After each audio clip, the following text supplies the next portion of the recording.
मी काय करतो आता आमच्या आता मिस्टर आलेले आहेत, आता आंघोळीला चालले, जेवण झालेत आता आमचे. आता वाटाणा निसते मी, काम आताच आवरलंय. तुमचं आवरलंय का काम सांगा.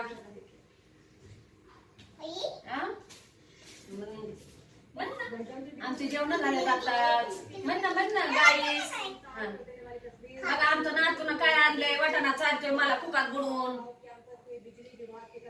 हा पोरग लय याड्यावणी करते बघा. हे बघा कसं करते, मला भांडतय. तेव्हा का कसं करतोय हे बघा. जरा हे आगाव पोरग बघा आमचं नातू, लय याड्यावणी करतोय त्याच्या बाबाला मला.